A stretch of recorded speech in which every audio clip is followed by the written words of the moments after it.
Hello friends, मैं हूं गौरव धवन। दोस्तों, स्वागत है आपका वोकैब इंग्लिश गुरु के यूट्यूब चैनल पर। आज मैं आपको दिखाऊंगा कि कैसे मैं एक कॉम्प्लेक्स कॉन्सेप्ट को भी कितनी आसानी से स्टूडेंट्स के माइंड में फिट कर देता हूं। गाइस, आज मैं आपको जलवा दिखाने वाला हूं 3 अलग अलग टॉपिक्स पे, ग्रामर पे, वोकैब पे एंड फिलर्स पे। So guys, let's get ready to learn English in a magical way.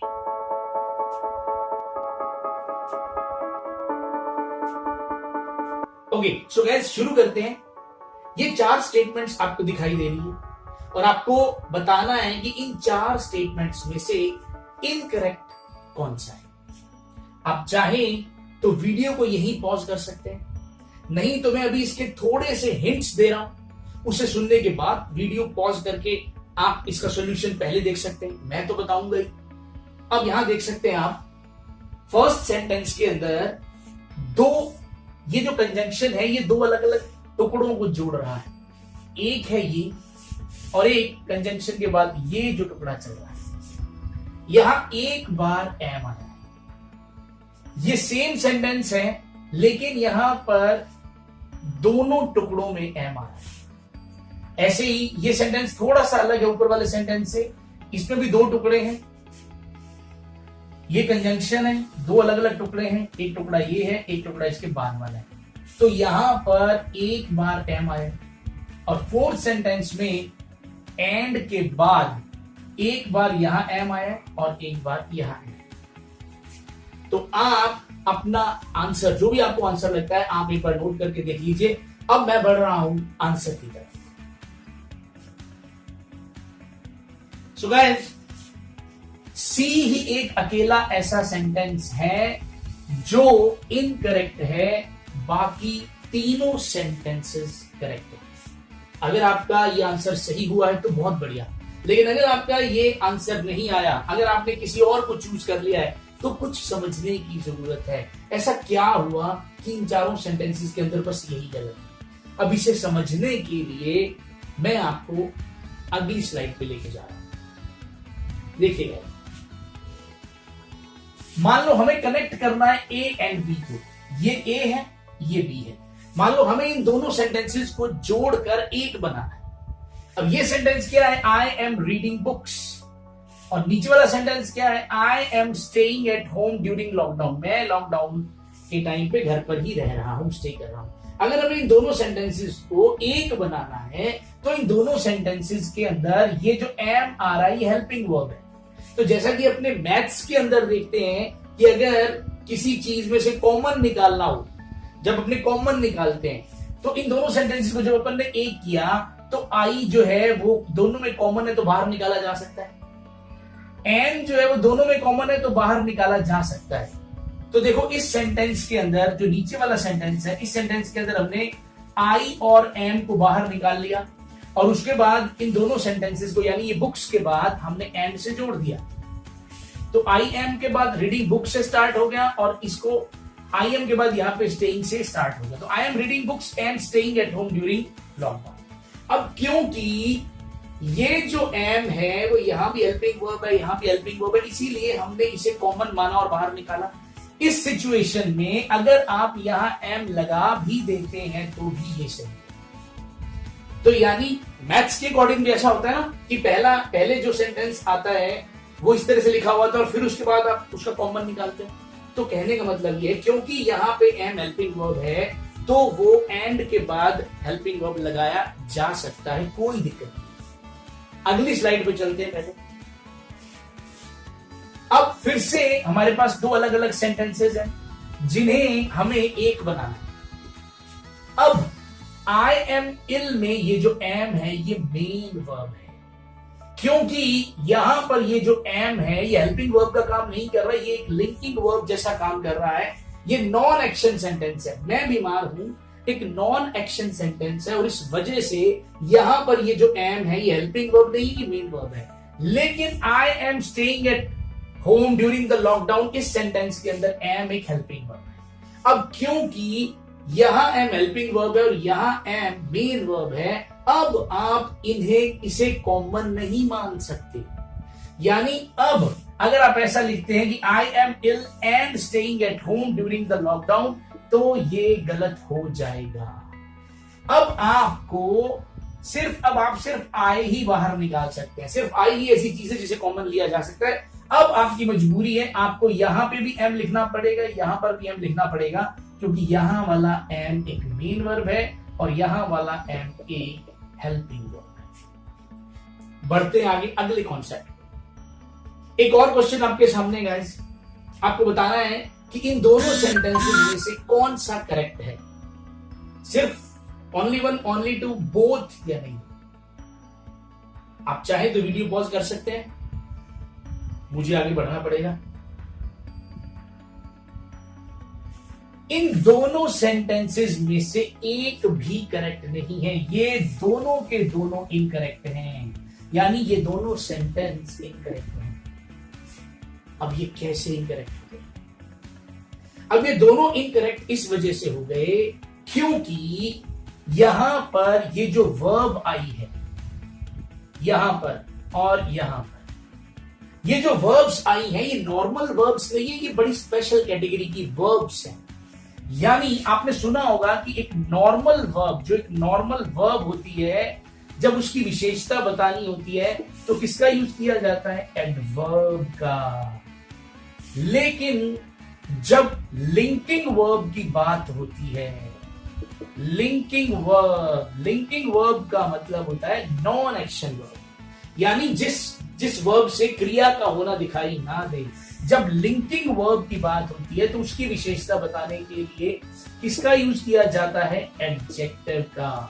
ठीक है जी, उसकी विशेषता बताने के लिए एडजेक्टिव का यूज किया जाता है। यही हुआ यहां पे। अपीयर्ड जो है वो एक नॉर्मल वर्ब नहीं है, वो एक लिंकिंग वर्ब है, और इस वजह से ब्राइटली, क्योंकि एक एडवर्ब है, ये गलत हो गया। अगर आप ly हटा देंगे तो ये ब्राइट बन जाएगा, तब ये सेंटेंस भी सही हो जाएगा। इसको ब्राइट कर दे ही सेंटेंस सही हो जाएगा, ठीक है ना, क्योंकि फिर ये ब्राइट क्या बन जाएगा? ये एक एडजेक्टिव बन जाएगा। ऐसे ही ऑफुली में से अगर ये आप ly हटा देंगे तो ये ऑफुल बन जाएगा, यानी मेडिसिन का जो टेस्ट था बहुत बेकार था, तो ये एडजेक्टिव बन जाएगा, और एडजेक्टिव बनते ही फिर ये क्या हो जाएगा? एकदम करेक्ट हो जाएगा। सो गाइस, क्योंकि अभी ये ऑफुली भी एडवर्ब था और ये ब्राइटली भी एडवर्ब था, इस वजह से ये हमारा दोनों सेंटेंसेस जो क्या हो गए? गलत हो गए। अब आपको थोड़ा सा एक्सप्लेन और भी कर देते हैं।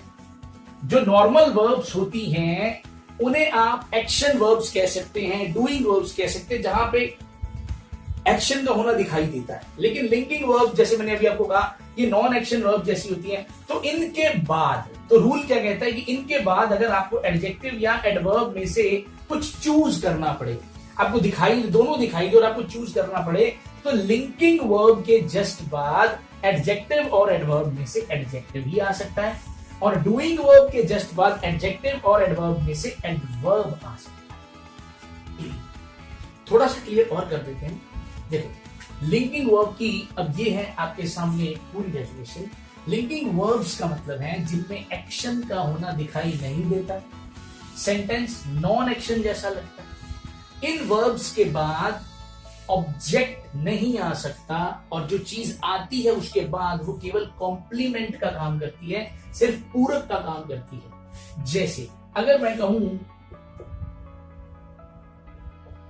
He is sad, he is sad, तो अब इस सेंटेंस के अंदर ये वो लिंकिंग वर्ब है, ठीक है, और ये सैड एक कॉम्प्लीमेंट है। ये आप इसको ऑब्जेक्ट नहीं कह सकते।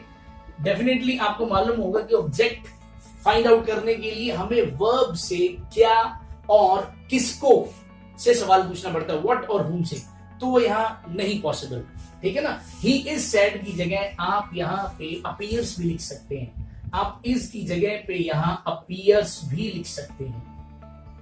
ही अपीयर्स सैड, ठीक है ना, यानी वो कैसा लग रहा है? वो सैड लग रहा है, ठीक है ना, कोई एक्शन नहीं है। तो एग्जांपल आपके सामने है be, become, get, grow, feel, smell, taste, look, seem, appear, stay, turn, remain, sound, keep, etcetera.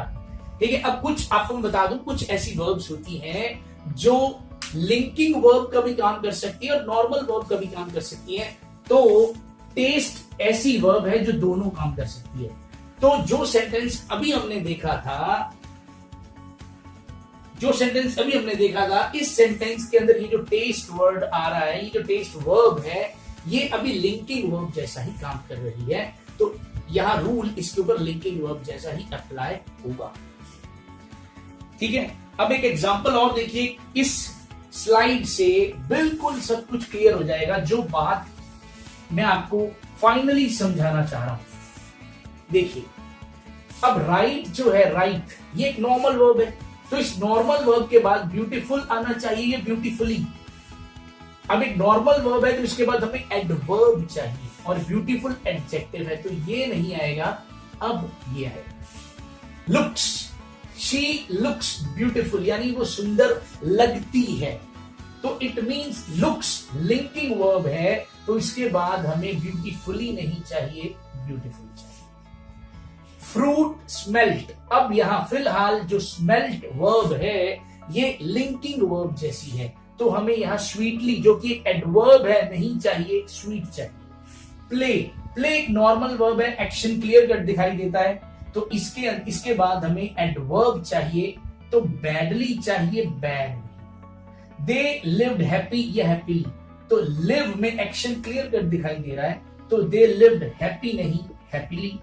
And he was, तो ये आपको पता है ये सैड आएगा, ना कि सैड। सो दोस्तों, आपने देखा होगा कि कैसे मैंने स्टेप बाय स्टेप आपको इस कॉन्सेप्ट को समझाया है। अब मैं आपको दिखा रहा हूं कि कैसे मैं जादुई तरीके से वोकैब सिखाता हूं, ऐसे कि चाहोगे तो भी नहीं भूलेगी। शुरू करते हैं भवन वोकैब शो। ये जो पहला वर्ड आपके सामने है, कैडेवर, एक नाउन है, मीनिंग है इसका शव, अ डेड ह्यूमन बॉडी, इंसानी लाश। ठीक है। एग्जांपल देखते हैं, पहले इसका फिर स्टोरी बताता हूं। Medical students are trained by using cadavers. जो मेडिकल स्टूडेंट्स होते हैं उन्हें लाशों से ट्रेन किया जाता है, लाश देखकर। सिनोनिम्स है इसके कॉप्स, रिमेन्स, स्टिफ, और एंटोनिम है इसका बीइंग, बीइंग यानी किसी में कुछ होना। अब स्टोरी क्या है इसकी, कैसे याद रखेंगे इसे? देखो दोस्तों, हमारा जो वर्ड था वो था कैडेवर। तो ये जो वर्ड आ रहा है CADA, इसको अपने बना रहे हैं काढ़ा, ठीक है।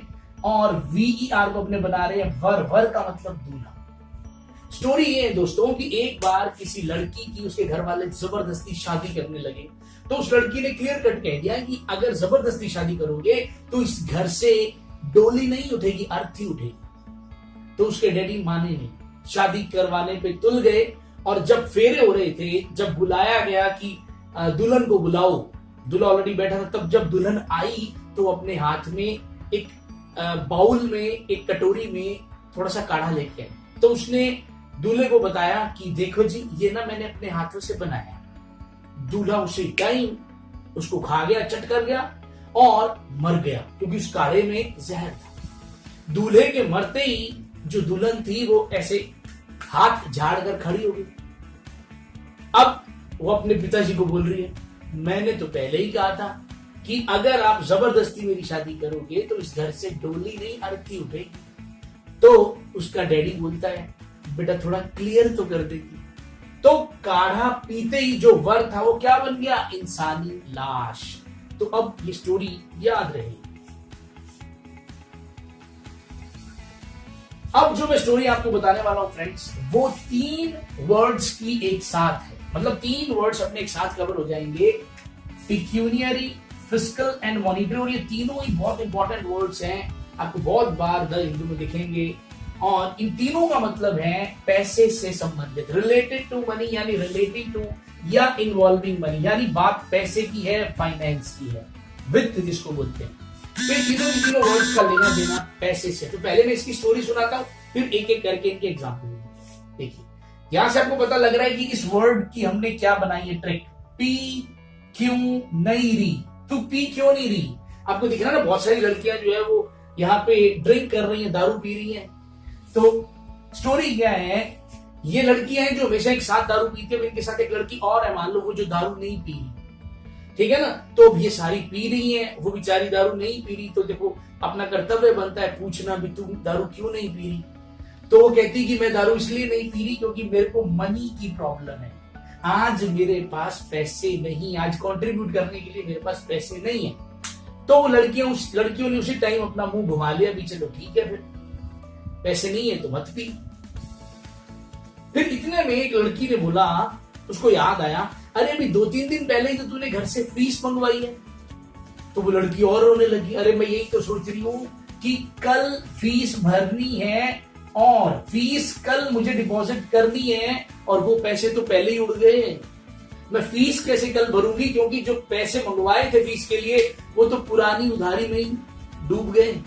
तो अब मेरे को फीस भी कल भरनी है और दिक्कत क्या आ रही है, मनी की, पैसे नहीं है, पैसे नहीं है। चलो जी, दारू पीने के बाद वो लड़कियां जो थी उन्होंने खाना स्टार्ट किया, रोटी खाना स्टार्ट किया वहां पे। तो जब वो खाना खा रही थी तब उनमें से किसी एक का दिल थोड़ा पिघला, तो उसने उससे फिर पूछा, अरे रोटी तो खा ले, कम से कम रोटी तो साथ खा ले। तो वो कहती कि मेरे पास, तो लड़की कहती मेरे पास ना बस रोटी खाने के ही पैसे हैं, सब्जी के नहीं है, मेरे पास सब्जी के पैसे नहीं है, रोटी खाने के ही पैसे हैं। तो वो लड़की कहती चल ला रोटी के पैसे तो दे। तो उन लड़कियों ने उस लड़की को, अकेली लड़की को सब्जी तो नहीं दी, ग्रेवी दे दी, तरी, इसको अपने क्या बोलते हैं, तरी। भी चलो सब्जी नहीं है तो तू तरी से रोटी खा ले। तो उस लड़की को, बेचारी को तरी के साथ रोटी खानी पड़ी, क्यों, मनी, पैसे नहीं। बेचारी पी क्यों नहीं रही, पैसे नहीं। उसको फीस कल देनी है तो दिक्कत क्या है, पैसे नहीं है। और बेचारी तरी के साथ रोटी क्यों खा रही है, मनी, पैसे नहीं है। अब देखिए, अब मैं आपको एग्जांपल दे रहा हूं इनके, ताकि वर्ड्स जो हैं सिर्फ स्टोरीज नहीं, सब कुछ याद रहे आपको, ठीक है। तो धन संबंधी इसका मीनिंग पेक्यूनियरी का, और एग्जांपल देखिए, the proposal makes good pecuniary sense, यानी इस प्रपोजल से एक अच्छा मतलब मनी रिलेटेड सेंस बन रहा है, ठीक है। मॉनिटरी, तो मौद्रिक बोलते हैं इसको, तो रिलेटिंग टू मनी और to the mechanisms by which it is supplied to and circulates in the economy, कैसे पैसा घूमता है। तो पैसे से रिलेटेड जो सारी चीजें हैं तो वो एक एडजेक्टिव की तरह है, ठीक है। The crime committed for monetary gain, यानी ये किस लिए क्राइम कमिट किया गया था, मॉनिटरी गेन के लिए। फिर फिस्कल का मतलब राजकोषीय, ठीक है ना, रेवेन्यू से रिलेटेड, वित्त, राजस्व से रिलेटेड है ये, रेवेन्यू से रिलेटेड, ठीक है। तो टैक्सेशन, पब्लिक रेवेन्यूज, इन सब से रिलेटेड है ये। He has gained some fiscal knowledge by taking an economics course, तो उसने अच्छी नॉलेज ले ली है, फिस्कल नॉलेज ले ली है इकोनॉमिक्स कोर्स से, so he can advise us regarding the new fiscal policy, तो वो हमें एडवाइस कर सकता है जो अब फिस्कल पॉलिसी उसके बारे में। नेक्स्ट देखिए गाइस, नेक्स्ट वर्ड है हमारे पास मेंडिकेंट। जब एडजेक्टिव होता है तो उसका मतलब होता है भिक्षुक, यानी कुछ भिक्षा मांगने वाले, तो आप इसको भिखारी कह सकते हैं, ठीक है। और जब ये एक नाउन जैसा काम करता है तो ये भिक्षुक के साथ साथ किसी सन्यासी या मठ का सदस्य भी कहलाता है, ठीक है। एग्जांपल देखिए पहले इसका, rather than search a job, यानी जॉब ढूंढने की बजाय Jimmy chooses to live a mendicant as mendicant, यानी उसने एक भिखारी की तरह रहना चूज किया। Who pen handles, pen handle का मतलब, पेन वर्ब होती है मांगने के लिए, यानी वो बस अपना काम कैसे पूरा करता है, मांग मांग के, ठीक है। तो बैगर एंड पेन हैंडल इसके सिनोनिम भी है। सो फ्रेंड्स, स्टोरी क्या है इसकी, मेंडिकेंट को अपने क्या बना रहे हैं, इसको अपने बना रहे हैं मेहंदी, और केंट का मतलब क्या होता है, छाम। दोस्तों इमेजिन करो कि एक बहुत ही सुंदर भिखारन, मतलब है तो भिखारन पर बहुत सुंदर है, वो छावनी के बाहर बैठी है, भीख मांग रही है। और भीख मांग रही है का मतलब स्टाइल क्या है उसका, खुद नहीं मांग रही, बस उसने एक बोर्ड टांग रखा है कि मुझे भीख दे दो, ठीक है। विश्वास नहीं करोगे आप कि लाइनें लगी पड़ी हैं उसे भीख देने के लिए, दान देने के लिए, लोग धक्का मारे एक दूसरे को। तो अब उसने पेटीएम भी स्टार्ट कर दिया है, भी चलो अगर टाइम किसी को ज्यादा लग रहा है तो आप पेटीएम से भी दान दे सकते हैं। तो बहुत जबरदस्त भिखारन बैठी है मेहंदी लगा के टेंट के बाहर, बहुत जबरदस्त भिखारन बैठी है, भीख मांग रही है। नेक्स्ट देखिए गाइस, बड़ी प्यारी स्टोरी है इसकी भी। मीनिंग वर्ड है ये रिसाइंड, ये एक वर्ब है, इसका मीनिंग होता है कैंसल करना या अंत करना, जिसको रद्द करना कहते हैं अपने। टू डिक्लेयर और मेक लीगली इनवैलिड, किसी चीज को अब इनवैलिड ठहरा देना, इनइफेक्टिव ठहरा देना, इनऑपरेटिव ठहरा देना, या अब उसे बिल्कुल खत्म कर देना। देयर शॉर्ट लिव्ड मैरिज, यानी उन्होंने प्लान किया कि अब वो खत्म कर देंगे जो उनकी बस थोड़े से टाइम की जो मैरिज है, और वो भी इल एडवाइज्ड मैरिज है, उसको खत्म कर देंगे। तो ये बहुत सारे सिनोनिम्स हैं इसके, और ये एंटोनिम से कंटिन्यू करना, कीप करना। स्टोरी क्या है दोस्तों इसकी? जब भी हमारी स्टोरी के अंदर री वर्ड आएगा ना, जब भी आएगा, बहुत सारे ऐसे वर्ड्स आएंगे जिनमें आर ई वर्ड आएगा, तो जब भी री वर्ड आएगा तो री का मतलब हमेशा होगा अगेन एंड अगेन, यानी दोबारा, बार बार। ठीक है, तो स्टोरी क्या है, इसको अपने बना रहे हैं सीन्ड। ये सीन्ड है जो सर्दियों में आता है, दिख रहा होगा आपको, सर्दियों में आता है। इमेजिन करो एक बार एक लड़का और लड़की जो है वो शादी से पहले उनका एक बार मीटिंग होती है, भी चलो देख लें, एक दूसरे से बात कर लें, तो देखा दिखाई हो रही होती है। तो वो जो लड़का होता है उसको बड़ी प्रॉब्लम होती है सेंड वाली, सर्दी भी चल रही होती है, तो वो जैसे तैसे अपने आप को कंट्रोल करके उस लड़की से पूछता है कि तो फिर मैडम आपकी हॉबीज क्या है, फिर उठा लेता दोबारा, फिर नीचे गिरता, फिर वो पूछता है आपकी क्वालिफिकेशन क्या है। तो अभी 2-3 बार वो नीचे गिरता है, वो उठाता बड़े स्टाइल से, पता ही नहीं चलने देता भी यहां से उठा कैसे लेता है वो। तो वो लड़की खड़ी हो जाती है, लड़की कहती है भैया तू रहने दे तेरी हॉबीज को, तेरी क्वालिफिकेशन को, भैया मैं इस लड़के से शादी नहीं कर सकती, इसका तो सींड बार बार बाहर निकल रहा है। तो क्योंकि बार बार सींड आ रहा था, तो उसी वक्त लड़की ने रिश्ता क्या कर दिया, कैंसिल, उसी वक्त कैंसिल। सो गाइस, अब अपनी बात करते हैं फिलर्स की। तो देखिए मैं कैसे कोशिश करता हूं कि बच्चों को जल्दी से जल्दी और अच्छे तरीके से ये चीजें समझ आए, उन्हें हिंट्स मिले कि कैसे नंबर लेने हैं, कैसे एक्यूरेसी इंप्रूव करनी है। देखिए अब यहाँ पे एक क्वेश्चन है जहां आपको दिख रहा है कि इन दोनों फिलर्स के अंदर, इन दोनों ब्लैंक्स के अंदर आपको कोई ऐसा एक वर्ड ढूंढना है जो दोनों में फिट आ जाए। आप वीडियो पॉज करके आंसर ढूंढ सकते हैं। ठीक है, मैं आगे बढ़ता हूं। अब देखिए इन सब में से हमें जिस आंसर पर पहुंचना है, तो पहले अपने टेक्निक यूज करेंगे, एलिमिनेशन टेक्निक। भी क्या नहीं, क्या चीज ऐसी जो नहीं आ सकती। देखिए क्योंकि यहां एक आर्टिकल नजर आ रहा है, और आर्टिकल सेंटेंस में तभी आता है जब एक नाउन प्रेजेंट हो। तो इसके बाद तो देखो प्रेपोजिशन आ गया, इट मींस वो नाउन यही आना चाहिए, क्योंकि ये ए जो है वो जिस नाउन के लिए आना चाहिए, ऐसा तो है नहीं कि वो प्रेपोजिशन के बाद आएगा, डेफिनेटली फिर वो प्रेपोजिशन से पहले ही होगा। तो इसका मतलब ये जो जगह है ये नाउन की है, तो हमें इसका मतलब एक नाउन चाहिए, इन दोनों जगहों पर नाउन ही आना चाहिए। तो बिलीव क्योंकि एक वर्ब है, इसे काटा जा सकता है। स्ट्रांगली क्योंकि एक एडवर्ब है, इसे भी काटा जा सकता है। इम्परफेक्ट क्योंकि इम्परफेक्ट एक एडजेक्टिव है, आप इसे भी हटा सकते हैं। अब हमारे पास बचे दो चीजें, एक बचा किलर, ये नाउन होता है, 100% ये चीज नाउन है, और पैरासाइट ये भी एक क्या है, नाउन है। अच्छा, बिलीव को आप इस वजह से भी काट सकते हैं क्योंकि बिलीव के जस्ट बाद या तो कोई अपने को ऑब्जेक्ट चाहिए होता है, या अपने को बिलीव के जस्ट बाद अगर कोई प्रेपोजिशन आती है तो वो सिर्फ इन आ सकती है, और यहां क्या आ रहा है, ऑन। तो डेफिनेटली इन तो यहां पे है नहीं, तो बिलीव तभी जा सकता है। अब आगे बढ़ते हैं। These new companies are dash feeding off the success of those who spent the last decade establishing the industry। यानी ये जो नई नई कंपनियां है ना, ये किसकी तरह है, एक किलर की तरह है या एक पैरासाइट की तरह। पैरासाइट क्या होता है, खून चूसने वाला कीड़ा।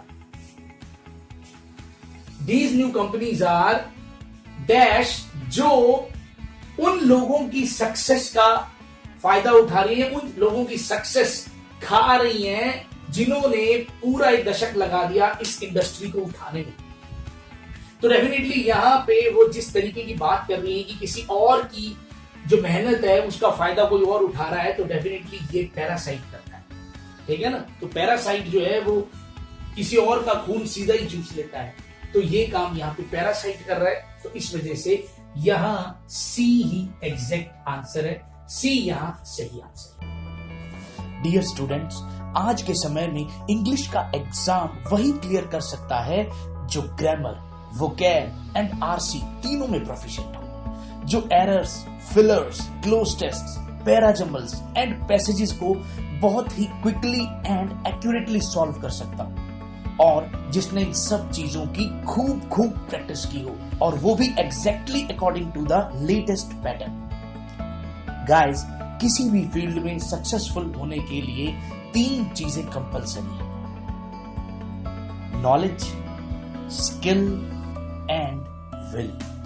और ये तीनों चीजें मिलेंगी आपको इस बैच में। डियर स्टूडेंट्स, मैं पूरी मेहनत करूंगा, और अगर आप भी बहुत सारी मेहनत करने के लिए तैयार हैं तो वादा करता हूं इंग्लिश क्लियर करने के लिए ये आपकी लाइफ का लास्ट बैच होगा। सो स्टूडेंट्स, मुझे पूरी उम्मीद है कि ये सेशन आपको बहुत अच्छा लगा होगा और आपने डेफिनेटली मेरे पढ़ाने के तरीके को पसंद किया होगा। सो गाइस, अब देर ना करें, टाइम निकलता जा रहा है, और अपनी एफर्ट्स को, अपने टाइम को एक डायरेक्शन दें। सो गाइस, प्लीज जल्दी से जल्दी बैच ज्वाइन करें। बैच ज्वाइन करने के लिए डाउनलोड कीजिए वोकैब इंग्लिश गुरु ऐप। आप प्ले स्टोर से भी डाउनलोड कर सकते हैं, लिंक मैंने डिस्क्रिप्शन में दे दिया है। सो गाइस, मिलते हैं आपसे वोकैब इंग्लिश गुरु ऐप पर। Till then, bye bye, take care, जय हिंद, जय